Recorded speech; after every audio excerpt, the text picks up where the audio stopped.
Deoteronomia toko fa 5:10.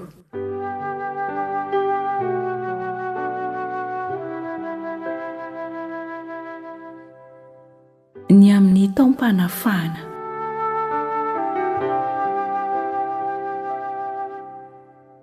Ary isam-pito taona dia manaova fanafahana ianao.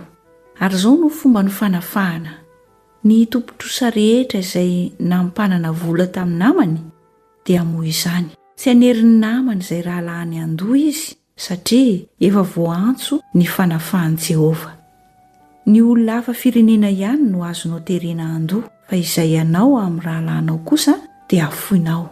Kanefa tsy dia hisy olo-malahelo eo aminao, fa hitahanao tokoa Jehovah eo amin'ny tany izay omen'i Jehovah Andriamanitrao olovanao.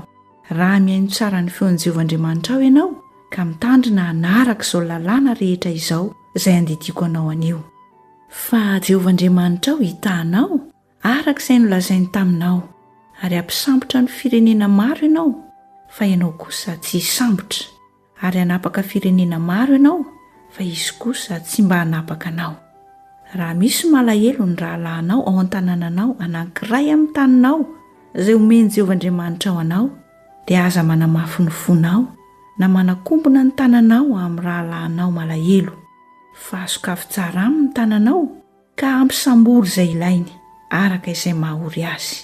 Mitandrema fandrao isy hevi-dratsy ao am-ponao manao hoe antomotra ny taona fa-7 dia ny taom-panafahana, ary ho ratsy fijerin'ny rahalahinao malahelo ianao ka tsy hanome azy akory ianao, ary hitaraina amin'i Jehovah hiampanganao izy ka dia ho fahotanao izany. Omeo tokoa izy, ary aoka tsy alahelo ny fonao raha manome azy, satria izany zavatra izany no hita iny Jehovah Andriamanitrao anao amin'ny asanao rehetra sy amin'izay rehetra ataony ny tananao. Fa ny tany tsy ilaozan'ny olo-malahelo, koa izany no andidiko anao hoe sokafy tsara amin'ny rahalahinao ny tananao, dia amin'ny malahelo sy ny mahantra eo amin'ny taninao. Raha amidy aminao ny namanao, na lehilahy Hebreo na vehivavy Hebreo, ka efa nanompo anao taona, dia ho vitsorana ho afaka izy amin'ny taona fa-7. Ary raha ho vitsorana ho afaka izy, dia tsy avelanao handeha fotsiny, fa isy ampitondrainao azy avy amin'ny ondry amanosinao, ary avy amin'ny famolonao sy ny famiazanao, araka izay efa nita iny Jehovah Andriamanitrao anao no hanomezanao azy. Ary tsarovy fa handevy tany amin'ny tany Egipta ianao, nefa Jehovah Andriamanitrao efa nanavitra anao, koa izany no andidiko anao izao zavatra anio izao. Kanefa raha hoy izy aminao, tsy hiala aminao aho, satria tsy fony ianao sy ny ankohonanao ka finaritra aminao izy, dia alainao ny aolo ka ho tevehinao amin'ny varavarana ny sofiny, dia ho mpanomponao mandrakizay izy.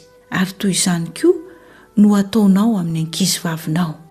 Aza ataonao ho sarotra ny hamotsitra azo afaka, fa indrotoraky ny karama-pikarama no azonao tamin'ny nanompony ianao taona, dia hitahanao Jehovah Andriamanitrao amin'izay rehetra ataonao.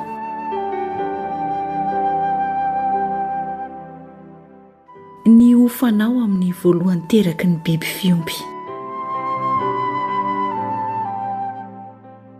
Ny lahy rehetra amin'ny voalohany teraky ny ombonao sy ny ondry amanosinao dia ho amasininao ho an'i Jehovah Andriamanitrao. Aza mampiasa ny voalohany teraky ny ombonao na manety ny voalohany teraky ny ondry amanosinao eo anatrehan'i Jehovah Andriamanitrao no hinananao sy ny ankohonanao azy isan-taona eo amin'ny fitoerana izay hovidian'i Jehovah.